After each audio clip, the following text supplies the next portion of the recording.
This is your Saturday Night Showdown.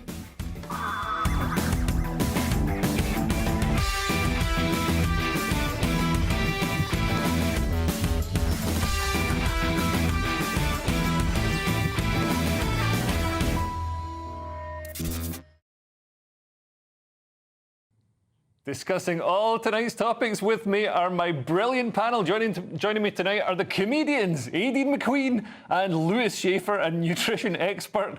Lewis Schaefer, first, let's get your latest news headlines from Katie Brown.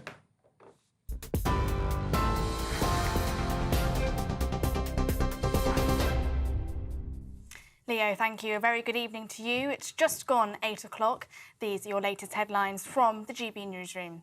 As you've been hearing tonight, the former First Minister of Scotland, Alex Salmond, regarded by many as a titan of Scottish politics, has died at the age of 69. He was reportedly giving a speech in North Macedonia this morning, and it's understood he died at some point after the event. Salmond was First Minister between 2007 and 2014, leading the SNP to historic victories, including a majority in the 2011 Scottish Parliament election.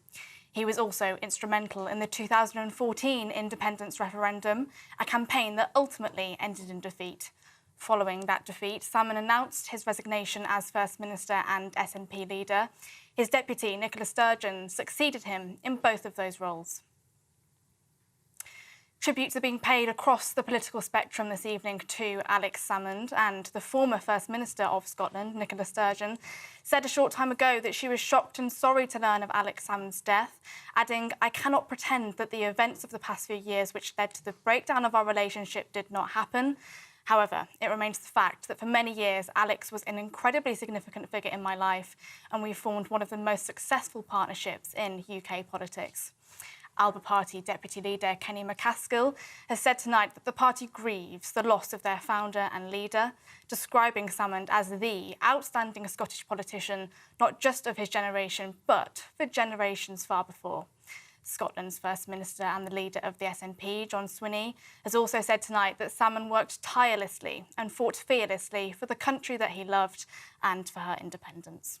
Prime Minister Sir Keir Starmer has said Alex Salmond was a monumental figure of Scottish and UK politics. He leaves behind a lasting legacy. And finally, former Prime Minister Boris Johnson has called Salmond one of the great political disruptors of the age and the father of modern Scottish nationalism. In other news tonight, 100 days in, and Sir Keir Starmer admits it has not been smooth sailing. In a video posted on social media, the Prime Minister has been reflecting on Labour's landslide win in July, but acknowledged the choppy days since taking office. When asked if he thought his start had been successful, his spokesman said it's up to the public to decide. Today marks 100 days of my Labour government. Before that, 14 years of Tory failure. 14 years is a long time to cause damage. 100 days isn't much time to fix it. I will level with you. The scale of the damage is huge, but I will take the tough decisions to fix the foundations of our country, to deliver the long-term change we need, the change that you voted for. The next 100 days starts now, and And finally, for now, GB News can reveal that an average of 135 migrants have crossed the English Channel in small boats each day since the Prime Minister Sir Keir Starmer took office. Over 13,500 have arrived since the 5th of July. Today alone, more than 400 migrants made the perilous journey from France, pushing the total for the year to nearly 27,200. A Home Office spokesman insists they're committed to dismantling people smuggling operations, saying the government will stop at nothing to bring these criminals to justice. A reminder of that breaking news this evening. Former First Minister of Scotland, Alex Salmond, has died at the age of 69. We will bring you more on that as we get it. Those are the latest headlines for now. I'm Katie Bowen. I'll be back with you in an hour.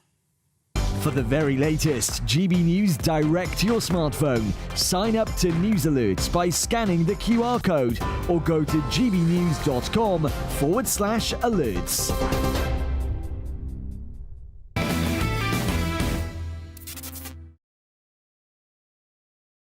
Thank you, Katie, and hello and welcome to the Saturday Night Showdown. Now, before we talk about Sir Keir Starmer, I just want to acknowledge the sad news that Scottish political supremo Alex Salmond has passed away. He led the Scottish Nationalist Party from obscurity to power.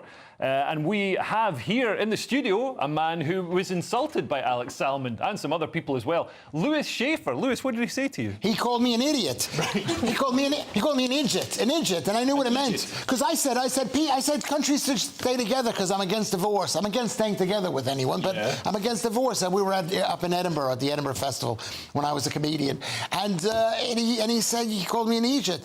But I took it all right, I think. Yeah, well, I didn't kill him. So as well as a political supremo, he was also a superb judge of character, Aideen. Yeah, I agree. I really liked Alex Salmond as the first openly female Irish woman on GBNews. I really respected him, self-determination for people. He was fantastic. He, to me, was like a beardless, less violent Gerry Adams. Right. I'm glad he was slightly less violent. Anyway, it's the end of Keir Starmer's first 100 days in office, and it's not gone too well for him. Riots, relentless sleaze accusations and plummeting polls. Labour's honeymoon period was over before they left the airport. Just this week, Angela Rayner and Louise Hay put their foot in it and lost the UK a £1 billion investment, which might have actually come back. I think there's been a bit of a U-turn, but it takes ferries a long time to turn round. P&O Ferries owner pulled the investment after Miss Rayner and Miss Haig called the company unscrupulous and exploitative. Although we're hearing that, like I said, the investment might be back on. These ham-fisted comments were made because P&O fired a bunch of British ship staff and replaced them with much cheaper overseas workers, which is good because when the ships get attacked by Somali pirates, it'll be like a family reunion. Labour said they'd be good for the economy, but they're alienating business owners, jeopardising investment in the UK, and their proposed tax increases are actually going to reduce the amount of revenue coming into the Exchequer as people find ways to avoid these punishing taxes. Now, what do you reckon, Lewis? Do you think Keir Starmer has actually done quite well? This for the past 100 days. Yeah. Yeah, he's done exactly what he was supposed to do. He wasn't supposed to wreck the economy. He didn't wreck the economy. The economy was wrecked to begin with. He hasn't wrecked the economy. Oh, you're talking about the P&O thing. No, well, he inherited an economy that was actually, I think it was the strongest out of the G7 nations, all the rich nations. So it's a myth that we weren't doing well. We've got a lot of debt, but that's because of COVID, and that's because the Tory party are essentially Labour as well and like to borrow lots of money and splurge it on public sector workers who should I'm shaking my head. I don't know what you're talking about. We don't know. It's only been 100 days. They don't know what the economy's... But I don't know what the economy's doing. He hasn't wrecked... He's a Labour leader. He's doing exactly what he said he was going to do. Well, I guess he's hiking taxes. I mean, that's something that Labour usually do. That is, well, yeah, he's a politician, right? Yes. And the rest are Labour activists. You can tell from the hair, orange hair activist. He's got Charles Tyrrell Ligo hair, so he's a politician. And this P&O thing is a big mistake. Yeah. It is a big mistake. They should have kept quiet. There's $1 billion coming in. You need to smile at these P&O guys. You need to get that ferry to the Isle of Wight and suck it up. Exactly. That's what I say. I mean, if there's a time to criticise P&O Ferries or any business, it's not a week before they're about to invest £1 billion in the UK when we desperately need £1 billion. We need you know what? I think, it's the same thing that happened in America with AOC, and she questioned when Amazon was moving into New York City, it was going to be like billions of dollars of investment in New York, and Amazon said, the truth is that these P&O, they're just, I mean, she can't have it both ways. She either has to hate business, which they do, or she's got to be nice to them. You can't expect them to do two things. You're too much asking too much. Labour managed to do that. Labour managed to be nice to business. I remember Gordon Brown saying he was intensely relaxed about people getting rich. I mean, it ended in a financial crash, so it wasn't too great. But you've got the wrong Labour. We're in a different time now. Labour then is not the Labour of today. The world, like I have said so many times, the world is now in two teams. Yeah. Okay? It's no longer a middle team. There's no middle anymore. So...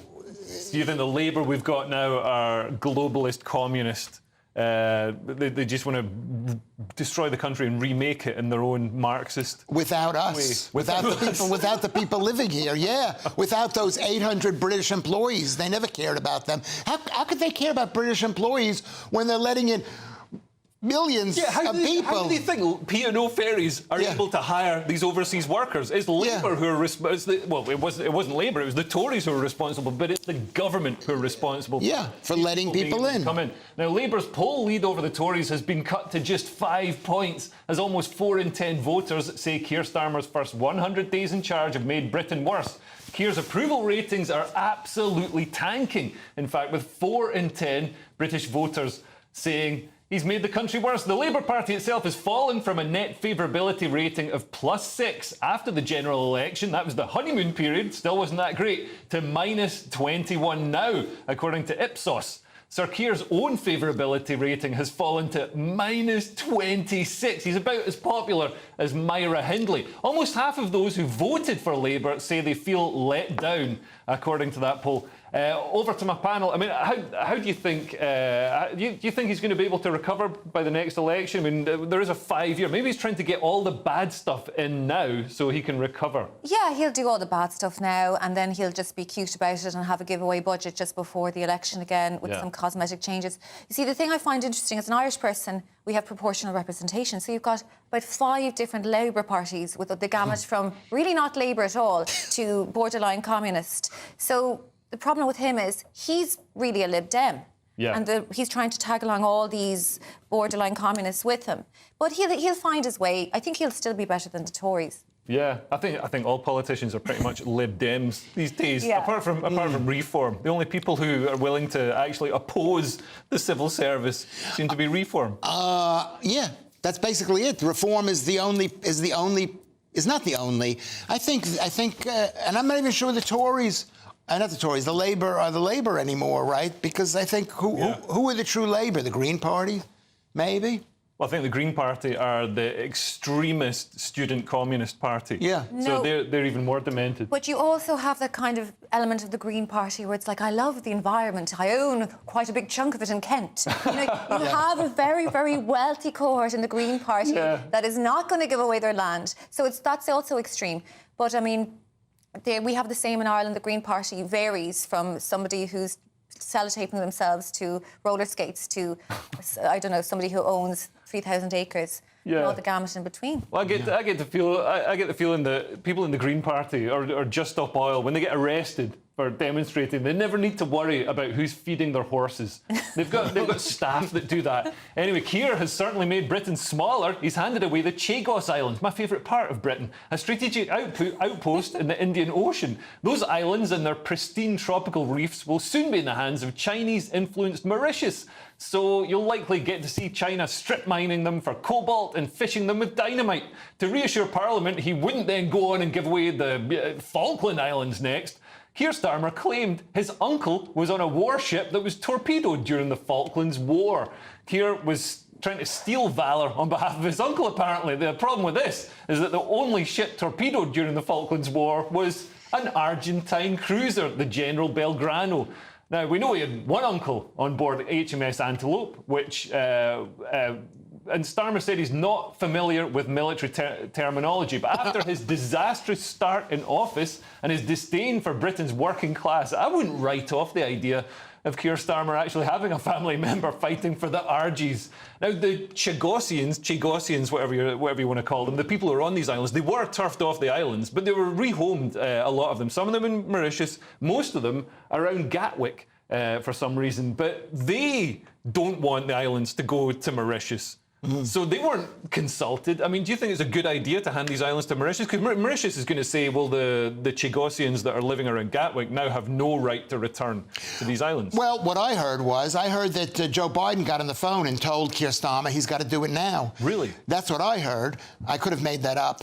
But that's what I heard. The point is that what business does Britain have defending the Chagos Islands when we can't even defend Britain's own islands? I mean, that's a very good point. But I'd say we could defend both. Couldn't we defend both? We'll defend the Chagos Islands and their beautiful reefs. We can maybe go on holiday there now that we know they exist. No, I think let it go, Britain. The days of empire are gone. And you're always complaining about people coming in. Look, you've lost 3,000 foreigners there in an instant. You should be delighted with yourselves. Yeah. I thought that was the whole point. Well, I reckon the Falkland Islands will probably want to go to Argentina in a couple of years because of the wonderful work Javier Milei is doing. Now, some young girls in northern towns have had their lives destroyed by the government when it allowed grooming gangs to operate untroubled by authorities who were afraid of being called racist. And now girls in some towns are having their lives destroyed by the government for getting carried away at riots. A 13-year-old girl says she's been left fearing for the future after she was fast-tracked through the criminal justice system for kicking a door at a migrant hotel during the riots in August. It's worth noting that while this child has been processed quickly and harshly, the men who assaulted the female police officers at Manchester Airport, breaking one of their noses, haven't been charged. And the Labour politician who screamed for right-wing people to have their throats cut wasn't rushed through the courts. Now, do you think it's fair to give this 13-year-old girl a criminal record? I mean, I get that, rioting is bad, you shouldn't do it, but she's 13 and we do silly things when we're 13. Well, especially 13-year-old girls. Yeah. And maybe it's good, but I think even with women, you've got to give them a little benefit of the doubt. And I think 13 is a little bit too young to be doing this. But it says everything you need to know about these people. Is their team world. They don't care about British people. They just want peace. The guy, Keir Starmer's been tasked to give Britain to Team World, to make sure it's Team World. Yeah. And he's doing it. So what is Team World? Team World is the EU globalist agenda state, which I don't know, maybe I should say. Oh, so the good guys. Yeah. Well, you could say of course you believe it. It's the feminist agenda is what Team World is. It's pro-abortion, pro-COVID, pro completely open borders, so economic, GDP can be maximised by having workers flowing to wherever they want to go without any concern for the people who might actually be there already. No, I like this. This sounds good for me. It is. I'm part of the Illuminati. I love this stuff. Yeah. But are you not alarmed about the 13-year-old girl? The 13-year-old girl and just the apparent two-tier policing? People on the right were rushed through, or people who are rioting were rushed through the system, and people on the left seem to be given better advice. I think this sounds like it's come from the Daily Express. She's 13. OK, she needs an intervention. She's doing something illegal. And I know plenty of people, like I went to treatment centre, I know plenty of people who did really criminal things. They go on to have good lives. They had interventions, people stopped them, they got help. Yeah. So this could be a really important moment for her. So she kicked a door, she needs a good kick up her own back door, and then she'll be fine. Yeah. Well, this is what I thought the right wanted, this kind of intervention. Well, no, her parents took her in. They were doing the responsible thing. The girl was very, very sorry for what she'd done, for getting carried away, and her parents took her into the police. Kind of thinking, well, they're just going to give her a serious lecture and that'll scare her and she'll never do anything again. Instead, the police have given her a criminal record. And I think that's, I don't know, I just think that in the context of what's going on, in the context of the riots, nobody ever seems to mention, Keir Starmer didn't mention, he seemed to act as if the riots had just sprung from nowhere, as if no girls had been stabbed. Yeah. And people were genuinely furious and angry and upset that these girls had been stabbed, and Keir Starmer and other people on the left seem to give that no mind whatsoever. And the people know it. They know that Keir Starmer acted really wrongly. That's why his ratings have gone down, not because he's stolen stolen stuff. Sorry about that. Not because he's stolen. I don't know if he's stolen, but he's taken money from rich guys. It's not that. It's that the people who live in this country feel that he's at war with this country, and he's at war with a 13-year-old girl, which makes him a loser. A loser, because even I wouldn't fight a 13-year-old girl. That's good to know that you wouldn't fight a 13-year-old girl, Lewis. Is that wrong? That was a joke. Have you met 13-year-old girls? They're pretty annoying. Annoying is not the word. I reckon one of them could actually beat you up. And I feel like it would be a perfect match. Lewis versus an attitudey 13-year-old. I'd love it. Disturbing image. I'd just like to apologise for Lewis's language if anybody was offended there. He grew up in the Bronx. Brooklyn. He Not even carried grew up. away sometimes. Anyway, coming up, we will assess the week's winners and losers in Cursed or Blessed. This week, J.K. Rowling kicks off at Butlins and Elon Musk unleashes an army of robot taxis and robots. See you after the break. If you want your news to be straight talking, This is a nightmare for the Conservatives again. down to earth, It's not just Nottingham where this is happening, is it? and most importantly, honest, Hard-working, middle-class taxpayers, they'll get their book thrown at them. then catch me, Martin Daubney, Monday to Friday, 3 till 6 p.m. on GB News, Britain's news channel. This is GB News, Britain's news channel. We're talking catchphrases and jingles because, of course, instantly recognisable and sometimes a little annoying in the case of the Go Compare one, perhaps. An iconic advertising jingle can stay in your head all day and sometimes stand the test of time. Sound expert and music designer for some of the world's most renowned companies, Michael Boumendil, joins us now. Good morning, Michael. Thank you for joining us. Good morning. First of all, what is the secret ingredient, the secret recipe for a hit jingle that stands the test of time over the decades? Well, I have to say that secret 100 years ago is not the secret today, because today all the brands are using music. So the first secret is to stand out, is to make something different, to do something interesting. The other thing I believe is to do something that is true to the brand that is talking to you.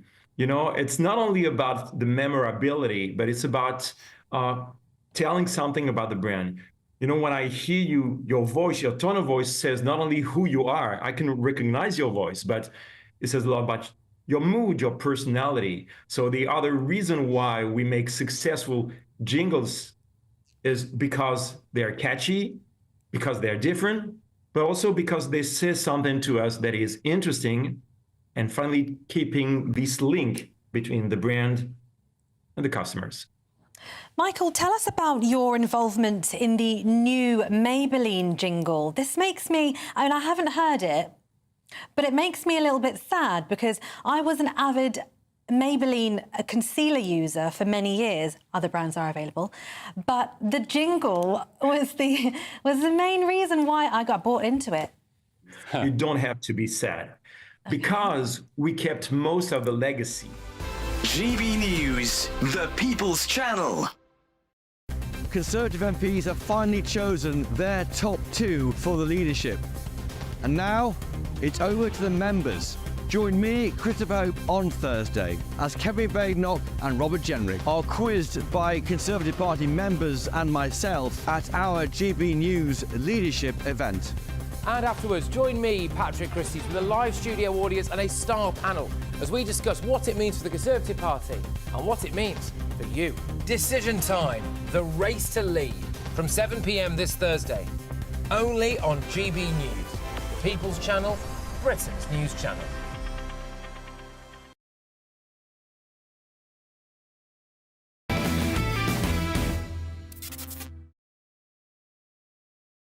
Welcome back to the Saturday Night Showdown. I'm Leo Carson. It's now time to go through the winners and losers of the week. J.K. Rowling is hit out at the holiday park chain Butlins for taking security guards off duty after they forcibly removed trans women from a holiday camp toilet. Security staff were accused of violently dragging 5 trans women from the women's toilets during a music event at Skegness Butlins last week. Butlins later suspended the security officers and issued an apology, insisting that they're an inclusive business, which includes transgender women in toilets. J.K. Rowling posted on X, or Twitter as it used to be called, "Does Butlins think the desire of cross-dressing men to enter women-only spaces is more important than women's and girls' right to privacy and dignity?" Well, yeah, JK, it's 2024. I don't know if you've noticed, but women have no right to their own space or safety anymore. The patriarchy is back. Now, Aideen, I've got a lot of sympathy for genuine trans women who've made an effort and, you know, actually look like women. But I had a look at these women and they kind of look like Ozzy Osbourne. So, you know, I'm not sure it's entirely fair. So do you think we should just have a system where one appointed man, perhaps you, just judges if the woman has made enough effort? Oh, you've got enough eyeliner there, love. Yeah, you've done the boobs nicely. I'm just tired of this whole toilet thing. Like, it's a small thing. I've never had a problem with it. I myself have been using gender-neutral toilets since I was 2 years old. Yeah. There was one in my house. It was the only one. And I actually almost exclusively use the men's toilets because I identify as somebody who doesn't like to queue and who can tolerate the smell of poo.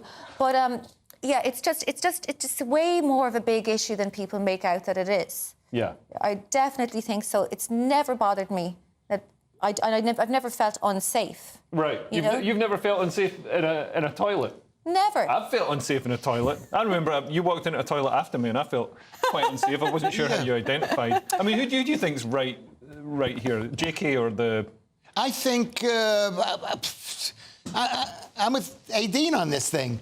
Basically, we have gender neutral toilets here at GB News. You walk in, and you know what? I'm against it because a guy. Let's say I wanted to shave, you can't shave because there's some chick walking in. You can't shave in a gender, and I think women can't. I don't like being in a gender-neutral toilet because you can't just let it all hang out. Not that I let it hang out, but you know what I mean. You can't relax. It's a bit performative, all right. Yeah, you do monitor how the little tinkle that you make when you're going to the toilet. You make it more endearing to the men. Exactly. Or if you do something else. So if you do the other thing, you can't say to the woman, come again and say, I'd pick another cubicle before you go into this one. Now, Elon Musk unveiled self-driving robo-taxis and robo-vans this week. The future of transport in here. And as Musk says, the future looks like the future. The taxi looks computer-generated and doesn't have a steering wheel. You'll be able to relax and watch TV or have a nap while you're taken to your destination. Self-driving cabs could revolutionise society. They'll be cheaper as there's no driver who needs to make enough money to support a family. And we're told we need open borders because we need workers. Well, if we have robots doing the driving, we won't need as many immigrants. And he also unveiled these robots that could actually do what a person does. I don't know if you saw this footage. It was amazing. No, I haven't seen it yet. They look really cool. I'm all for driverless cars, although it will make the game Grand Theft Auto not so interesting. Here it is here. This is the taxi on your screen right now. Look how shiny and sleek it is. It's like this brushed aluminium. It's beautiful. It really does. It looks like it's from a film set in the future that was made about 20 years ago. Yeah, it does. It has that Knight Rider vibe. And what he said, the future will look like the future. I like that. That sounds like a Bob Dylan song, doesn't it? The future will look like the future. Beautiful and making no sense. Yeah. And Lewis, are you looking forward to taxis where there's no need to have a conversation? No. Because you can't trust machines. And have you noticed when they had you can't trust machines, but you can trust taxi drivers. You made a film about how murderous taxi drivers are. It's called Taxi Driver. Yeah, I've seen that. And the point is you're probably right. Okay, maybe you're right. I don't like the idea. We're not allowed to take taxis because of the economic situation. The point is... You can now, because these will be about £3 a go. They're not going to be £3 a go. They're going to cost a fortune because the insurance... Cheaper. They say... who says they're going to be cheaper? They say it's going to be cheaper. Driver. There's no driver, but there's going to be massive insurance going on when they roll over people. They stop automatically as a person, so Extinction Rebellion also will have a great time. Just hold up the whole thing. And there's no way to override them like in Total Recall and then drive over the Extinction Rebellion. Did you see the whatchamacallits, the robots? Oh yeah. Right? Each robot had somebody following them around, holding onto the wire to pull out the cord, just in case. Just in case they went crazy and tried to kill and try to wrap somebody in the face. You don't want those people around. The future, first of all, we're heading to a world economic crisis. This thing has not. Maybe it will. This is going to save us. We're decoupling. Yeah. Slavery only continued for as long as it did, the transatlantic slave trade, because the South that was using the slaves wasn't investing in technology, wasn't investing in productivity. The North that wasn't using slaves did invest in productivity. And we're seeing sort of cheap labour and open borders actually hold back the investment and the push for investing in technology that's going to actually lead us to an amazing future where we don't need to have open borders all the time. So you think what you just said was true? Yeah, I do. Absolutely. No, it's totally not true. That wasn't the problem. Is that the South was an agrarian-based agricultural system, and it wasn't that they were holding back anything. Yeah, they were, because with slavery. I mean, I don't know this for sure. Can I just say that I don't know this at all? Number one, slavery is morally abhorrent. It's a terrible thing. It's a stain on the world history. Not just Britain by any means at all. Like a lot of countries, most countries, were involved, and a lot of them did worse things than Britain. But the fact that you can't sort of upgrade or make somebody more productive when they're doing agricultural work like that. Whereas you can develop a combine harvester, you can develop technology that does it a lot faster. So you're saying the South didn't want to develop because they didn't want to hurt the slaves' feelings? No, that's not what I'm saying at all. That is what you just said. I'm saying the North did develop, and they needed the South was holding the country back. And they needed to, that was. And so you're saying the South didn't want to develop. You say these rich farmers. Because the people they didn't do it. The people in power were obviously making loads of money off it, so they didn't want the system to change. You know, you might be right. It sounds like you're wrong. We've got to move on and talk about a lesbian sea captain. A captain with no previous ship command experience was at the helm when a $100 million New Zealand Navy ship sank this week. Captain Yvonne Gray, who's actually from Harrogate, ordered the crew of the Manawanui to abandon ship at night when the 275-foot vessel struck a reef in the waters off the coast of Samoa, caught fire and sank. None of the 75 people on board died, but a sizable oil spill was reported in the waters. Ironically, the ship was surveying reefs, so you'd think they'd see it coming. Some people have speculated that the commander had been hired to satisfy diversity concerns despite her lack of experience, and the New Zealand Navy has bragged about its female representation. And online trolls said she crashed the ship because she's a lesbian. This is ridiculous. Her crashing the ship had nothing to do with her sexuality. It's because she's a woman. Now, I think people have... Nadine, people have criticised anyone online who's said, oh, you know, she's a woman, she crashed the ship. But when she was hired, the New Zealand Navy bragged about it. They said, oh, look, we've got 4 female Navy captains. Isn't this wonderful? So surely if you brag about it when you think it's good, you can mention it when it's something bad. This is the most openly sexist thing I've read. Thank you. In ages. Well done, well done. I mean, you were just short of saying she was trying to parallel park the ship. Like, it was that close to it. I would have said that, but unfortunately the men watching will know you can't parallel park a ship, 18. Exactly. Look, I'm not... this is ridiculous. And this thing of her being a lesbian sea captain, it sounds like something on the dregs of Pornhub. Yeah. Come on, there's nothing to do with it. There she is there. It's just a coincidence that she crashed. And then he said nobody died. I wasn't even thinking anyone died. She just probably tipped it. Well, look at it. That's the ship. Somebody could die in that. That looks like the Titanic, Lewis. You know, what can you say? I mean, I'm not going to agree with you because it's horrible to agree with you, but I don't think women should be working at all. They don't like working, and I think that's why the ship sank, because a woman basically hates. I mean, everybody hates to work, but we as men, we know, what do we have except work? We have nothing. No one's going to come up to Louis Shave and say, "Oh, you're so good looking. I just want to do you." No, you are. Lewis, you are in the top 0.2% of men on Tinder. Yeah, in the over 65 category, but yeah, it's good. Between 65 and 66. Yeah. That's about it. Is that they're not interested in me. But when you're... I don't think... I shouldn't be saying this because I don't know if I believe it. I agree with you there. I want to leave now. I'm just a bit sick. I've done half of this show. No, we need you here to do the work. This is you're doing a fantastic job. You haven't crashed the show. It's going great. And I think women should be allowed to work because my wife makes more money than me. Anyway, next on the Saturday Night Showdown, we'll be getting into how Wikipedia has been rewriting the truth on the grooming gang scandal. See you in a couple of minutes. Hello, here's your latest weather update from the Met Office for GB News. We've got plenty of fine weather in store across the UK over the next day or so, but as we head into the new working week, things will turn more unsettled. We'll see some rain developing at times, but all the while, those temperatures starting to climb as well.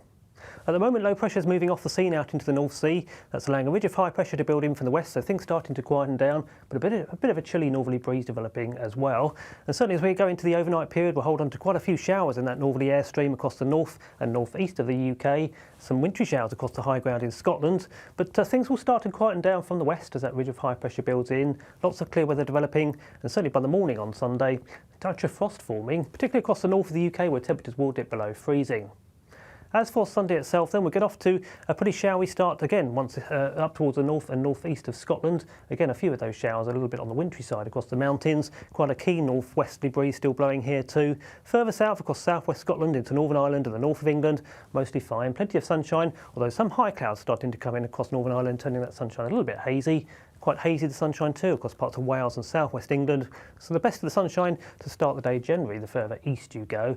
And we hold on to quite a bit of sunshine across many eastern parts of the UK through the day on Sunday. The showers in the far northeast tend to fade away. That brisk wind also easing through the day. But notice out towards the west, clouds starting to come in from the west there. And we'll start to see some patchy rain developing across parts of Northern Ireland and the west of Scotland by the very end of the day on Sunday. A chilly day up and down the country, highs no better than 7 to 9 Celsius in the north, perhaps up to 11 or 12 at best towards the south and southwest. As for Monday, well, a very unsettled day developing across the south of the UK. Cloudy skies, outbreaks of rain, especially during the morning. Rain towards the northwest starting to ease. All in all, things improving into the afternoon, the rain in the south easing, skies starting to brighten elsewhere.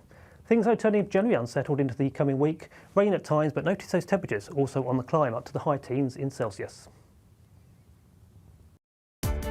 Welcome to State of the Nation, daily plunge into the stories shaping our country. I'm Jacob Rees-Mogg, and Monday to Thursday we bring you the insights, the facts, the truth about how our country is being governed. Because what happens in Downing Street matters down your street. Tune in to State of the Nation every Monday to Thursday, 8 to 9 o'clock. Only on GB News, the People's Channel, Britain's news channel. Why go out on a Friday night when Friday night comes straight to your home? Talking about? Join me and my A-team of top pundits. Chemistry tonight is electric. As we tackle the big stories of the day with wit, insight and fearless energy. Man of the people. It's all vibe. Just a filing cabinet on wheels with a tie on. So, order in Friday Night Live with me, Mark Dolan, every Friday at 8, only on GB News, the People's Channel, Britain's news channel.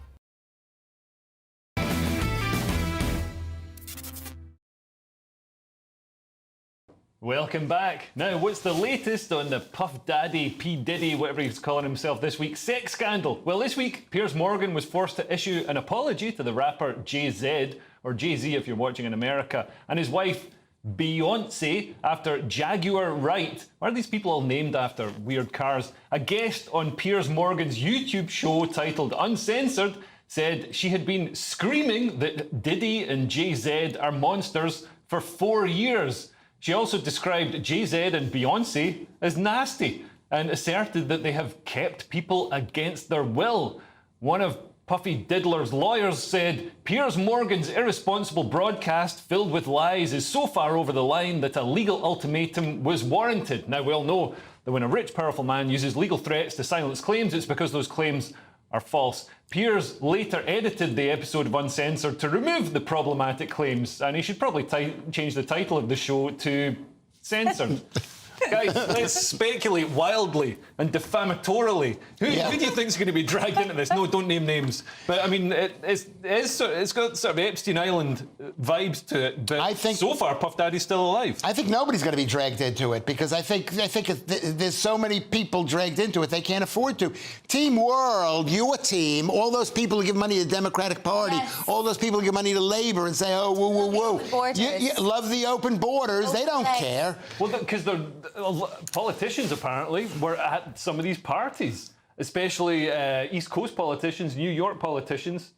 Oh yeah, I'm sure everybody's in on it, but that's fine. I mean, come on. It's the real eyes wide shut. Yeah, P. Diddy, like, it's always the ones you least suspect there. You know, Diddy is actually the Irish Gaelic for breasts. Oh, so it's even, it goes even deeper, man. It goes towards the Gaelic. Yeah, even my dad was like, oh yeah, Diddy. Yeah. And well, wait till you find out what Puff That's Yiddish. Yeah. That's not Irish, that's Yiddish. Yeah, don't worry about it. Yeah. But so, yeah, of course. I mean, I've heard it even on the low level of Irish politics on which I exist. Only recently a politician told me about going over to Russia, and he goes into the bedroom. There's sisters on the bed. Oh my God! And I mean, how did he know they were sisters? I know that was the weird thing. He must have engaged in it. They didn't leave straight away. No, they didn't. He had a chat to them. They were sisters because it was a nunnery. Because it's an Irish thing. You had to find out who you relate to. Oh, is that your sister now? And is your mother well? Say it was asking for now. No, girls, you need to leave now. Bye, bye, bye. Get out of there. But yeah, of course, they have everybody in cahoots. I mean, I don't know. So it is. Yeah, I definitely think they have got the gossip on everybody. Yeah. And power is all corrupting. Yeah. And everybody falls for something. Everybody has a weakness, don't they? What's your weakness, And people Lewis? who want to have power over other people, get them embroiled in sex scandals. Yeah. They can then use that as leverage. It seems to be how it works.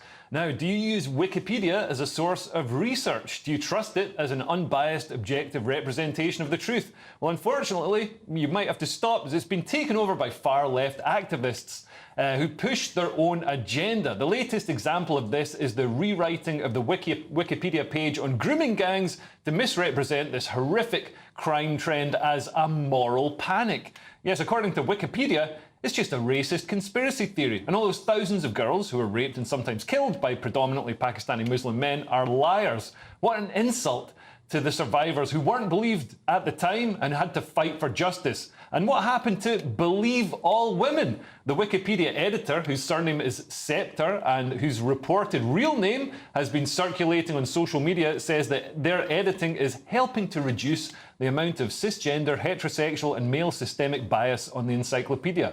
So it looks like Wikipedia isn't attempting to display objective truth anymore, it's attempting to offset some sort of imagined cisgender, heterosexual bias.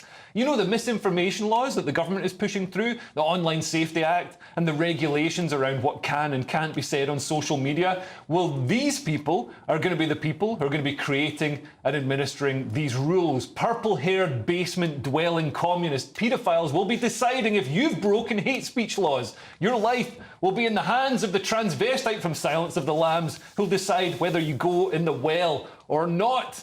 Now, what do you make of this, if we can bring it back to Earth? A beautiful piece of hyperbole there. That was incredible. That was more objective and balanced than any Wikipedia article. Yeah, you're probably Team Britannica, the old patriarchal encyclopedia, or the Childcraft. You think I've got a suitcase of money from the Encyclopedia Britannica? Oh yeah, that was really the mark of a wealthy family if they had the whole of the Britannica collection. Well, this is the thing. I think books are coming back into fashion because books can't be edited in the same way. Like if you bought a book 20 years ago, nobody's coming into your house and editing it. Whereas if it's online, it can be edited by some weirdo who's got an agenda. Well, the problem is, Leo, is that you're totally wrong. The fact is, who are the people who are editing these things? They're going to be some young person, and believe it or not, all the young people, all the women, they believe this stuff. All the women. Well, that's there's so true. many activists out there. Yes. Like, I think the trouble with sensible, intelligent people is they've got better things to do than edit Wikipedia articles or become an activist. That's right. So it's not that they're living their life. It's not that they're taking over. This is the people who are going to do it. Yeah. If we want to do it, we could do it. The second thing is it's implied that there is one version of the truth. It's the truth. Yeah, and the truth is, for every subject, there's multiple opinions on everything. There's opinions, but the truth is the truth. You can't say gravity makes you go upwards. Anyway, the BBC has had a few scandals lately, but at least one didn't involve paedophilia. Crybaby actress Amanda Abbington almost destroyed Strictly Come Dancing with her claims of being bullied by her partner on the show, Italian dancer Giovanni Pernice. She described her time on the BBC show as an ongoing litany of being verbally abused by the Italian star.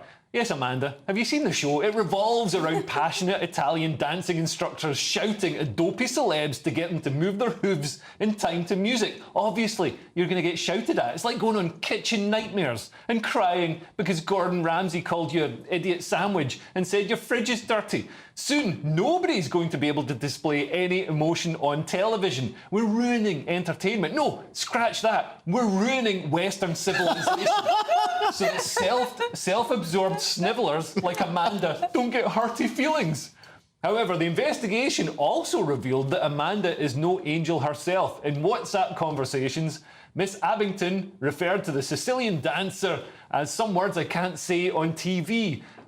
Something that ends in head, something that ends in face, and something that starts and ends with T. I mean, Lewis, do you think this is how civilization ends? We all get nagged and cajoled into passion completely. It's the death of love. It could be the death of love, but I remember once when Italians came to this country, I remember hearing about how horrible the Italians were. They were like Al-Qaeda or ISIS moving into the country. Excuse me, how old are you? They've been coming here since the 30s. Right. He's talking about the Romans. I said I read about it. I didn't read about it. I might have seen a video about it. The truth is that this is...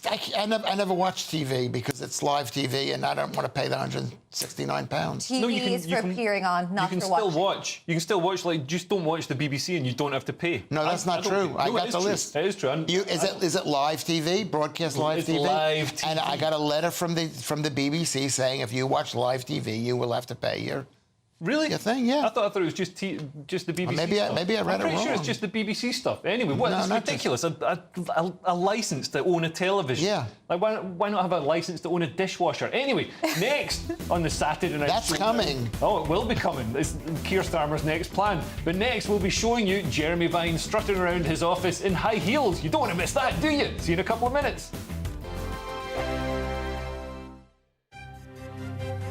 GB News Breakfast. Every day from 6 a.m. You could, if you're getting a bit bored later on and you've got some free time, tune in to Friends. Do you remember that? It's on somewhere in the world all the time. Probably one of those incredible. obscure TV channels. It's a big anniversary today, because apparently today was 30 years ago, was when it first hit the screens. In 1994. Just before, or just after I was born, 89 me. The show ran for 10 series, becoming one of the most popular sitcoms of all time, and it scored numerous accolades, including 62 Primetime Emmy nominations. Joining us now in the studio to talk everything Friends and the big anniversary is showbiz reporter Steph Tetchy and my friend as well. Happy Friendsniversary, guys. Yes, today is quite a monumental day for one of the most incredible sitcoms to ever hit our TV screens. That it's on somewhere in the world. There's millions of people around the world who are watching reruns, watching either streaming of Friends, and it doesn't get boring for people. I think, 30 years later, just that it's such a simple concept. 6 New Yorkers just following their lives and their friendships. It proved a hit with loads of viewers worldwide. The casting was super. It was so incredible, and the thing is, these were all fresh faces at the time. It wasn't like they picked people who were at the top of the game then. And I think it was such a hit with viewers is because they became our friends as well over the years. But obviously today is played with a bit of poignancy because, there is one friend that is missing. And the creators of the show, Martha Kaufman and David Crane, saying that today is a bit fraught for both the cast because of Matthew Perry's passing. And he was known as one of the funniest friends, as most people would describe him as. And so today is kind of marred with sadness. GB News, the People's Channel. Nightmare commute? Kick it up a gear with GB News Radio. You can listen online and on DAB+ and on the GB News app. We're also on TuneIn and the Radio Player apps. From the school run to rush hour, get revved up with GB News Radio. We are the People's Channel, Britain's news channel. In the GB Newsroom, we bring you the news as it happens. With our team of dedicated journalists across the UK, we're ready to keep you up to date with what's happening every half an hour, every single day. Bulletins here on GB News. The People's Channel, Britain's news channel. This is Britain's Newsroom, where your voice matters. It's just astonishing. With expert analysis and honest opinion, we don't just keep you informed. We bring you unique perspectives you won't see anywhere else. Can't argue with any of that. When the news happens, it happens here. On Britain's Newsroom, weekdays from 9:30 a.m. Only on GB News.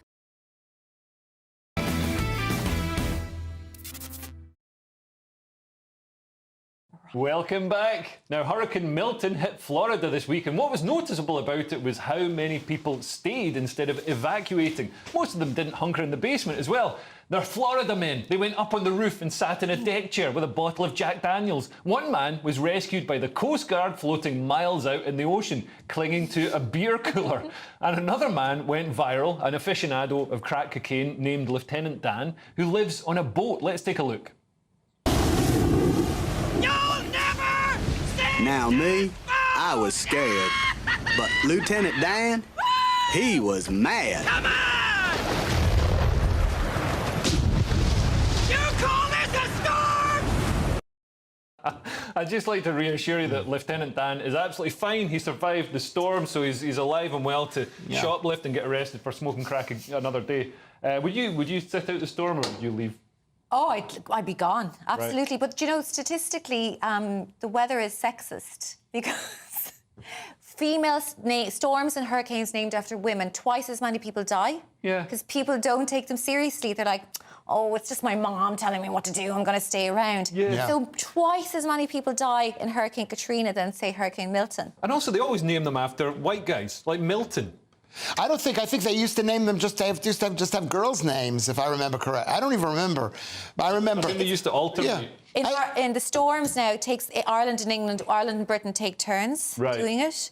So, like, one year you have, like, Storm Alexander, and then it's, like, Storm Grania, which actually has as much phlegm coming out as the storm produces. But we should be really missing a trick. We should be calling it, like, Storm Prince Andrew and stuff like that. Oh, yeah, get out of the way of that one. Now, Jeremy Vine gave us nightmares this week, speaking of people to get out of the way of, by posing in high heels for some... Surely Joey Barton has grounds to appeal against that court decision now. I mean, those don't look good for peddling, Aideen. I don't see the problem with this. He's just having a big laugh. Where do you get shoes in that size? Very easily, Leo, as you know. And finally, we're going to look at this. A bystander caught an incredible explosion at a gas station in the Russian ethnic enclave of Chechnya this week. In fact, it was just today. Let's have a look.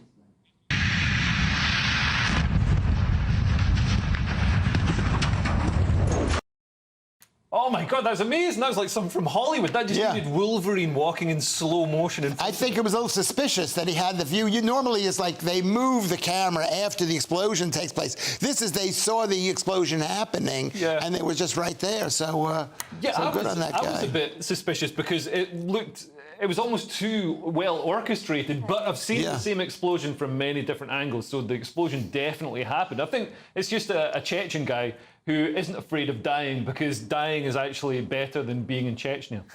And every Russian, can I say this? Every Russian has a dash cam, camera. Every Russian, because bad things happen in Russia. So maybe it wasn't that amazing, but it is. You want to get footage of ours dragging you from your car to shoot you. Yeah. Right, that's what it's, that or whatever is stealing your money. The thing is that's Chechnya. That's I wouldn't call that a Russian enclave, Chechnya. It's part of the Russian Federation, which has been sort of brought into Russia. They were at war with Chechnya for quite a long time. It was an incredibly destructive war. There was a siege of Grozny, which I believe this is where this was filmed. But there's currently some sort of conflict in the Duma, in the Russian parliament, between the Chechen leaders and some other ethnic group in Russia. I can't remember what it was. But I mean, some of the Chechens are fighting in Ukraine, fighting on behalf of Russia. And I think Kadyrov, the leader of Chechnya, could actually challenge Putin for the top job at some point. And also some other good news from Ukraine is an F-16. So the Western countries have donated F-16 fighter jets to Ukraine, and one of them shot down a Russian bomber today, and it went crashing to the ground in flames. Yeah. Doesn't that make you happy? No, it doesn't. That's your tax dollars spent, Lewis. No, because I support Russia in this thing. You don't support Russia. That's ridiculous. Oh, You're just trying to be contrarian, like you do with your lack of carbohydrates. Because her Team World, they're gung-ho Chechnya, they're gung-ho war, what do they call that? Universal all-ending war. Universal basic income. Yeah, war. Yeah, that too is bad. Ukraine is the most traditionalist, like it's a nationalist country. It's defending its borders. There's a lot about Ukraine that is not Team World, and I think there is a lot, but the part that the Russians are going after should be Russian. Anyway, right up next, it's Mark Dolan tonight. What have you got for us this evening, Mark? Well, Leo, electric bikes and scooters are a death trap. When are they going to have a licence and insurance? Also tonight, the great Alex Salmond, remembered by someone that knows him very well indeed, the former leader of the SNP in the House of Commons, Ian Blackford. Plus, I got my own Salmond story. And in my Take a 10, Meghan Markle says that she's the most bullied person in the world. My response, is it? I think I'm the most bullied person in the world by Lewis. Anyway, thanks to my brilliant panel tonight, Lewis Schaefer and Aideen McQueen. Do check out their comedy and see you again next week. And don't forget Headliners as well, tonight at 11 p.m. I'm on tonight. Goodbye.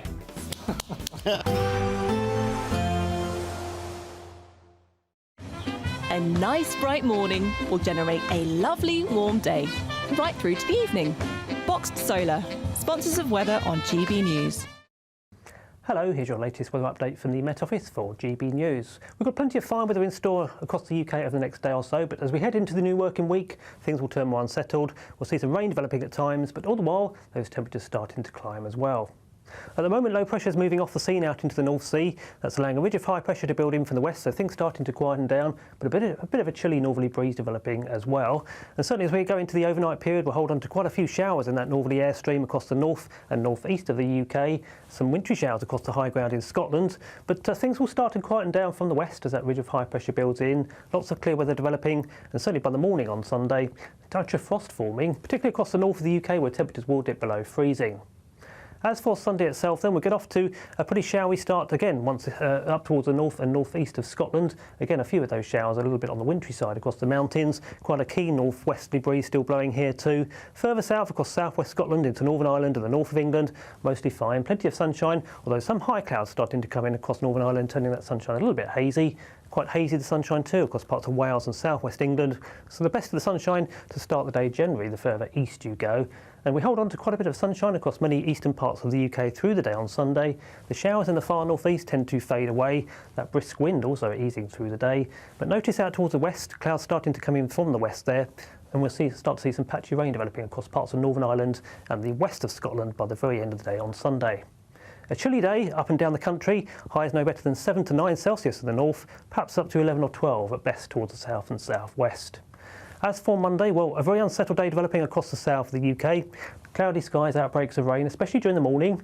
Rain towards the northwest starting to ease. All in all, things improving into the afternoon, the rain in the south easing, skies starting to brighten elsewhere. Things though turning generally unsettled into the coming week. Rain at times, but notice those temperatures also on the climb up to the high teens in Celsius. Expect a warm front, moving from the kitchen right through to the rest of the house. Boxed boilers, sponsors of weather on GB News. There's only 2 weeks remaining to grab your chance to win a whopping £36,000 cash in the Great British Giveaway. That's like having £3,000 each month for an entire year. News Channel. Join me, Camilla Tominey, for a frank and honest discussion with those in power that cuts through the spin and gets to the heart of the issues shaping our nation. You haven't confirmed that you want to stand as leader, but you haven't ruled it out either. This report basically says that he's not fit to stand trial. Is he indecisive? Incompetent? I deliver the dose of reality Westminster needs. That's the Camilla Tominey Show at 9:30 every Sunday on GB News, the People's Channel, Britain's news channel. I'm Christopher Hope. And I'm Gloria Di Piero, bringing you PMQ's live here on GB News. Whenever Parliament is in session on a Wednesday at midday, we'll bring you live coverage of Prime Minister's questions. We'll be asking our viewers and listeners to submit the questions that they would like to put to the Prime Minister, and we'll put that to our panel of top politicians in our Westminster studio. That's PMQ's live here on GB News, Britain's news channel. It's Patrick Christie's Tonight, and here we do things differently. It's explaining the absolute madness of this, doesn't it? It's explosive. I mean, this is very good. It's lively. 850. Your government sat there short and it did nothing. It's controversial. And the Middle East has been in turmoil since before I was born. It's everything you need to kickstart your evening. Everyone's had their Weetabix tonight. I love to see it. That's Patrick Christie's Tonight, weeknights from 9 p.m. Only on GB News, the People's Channel, Britain's news channel.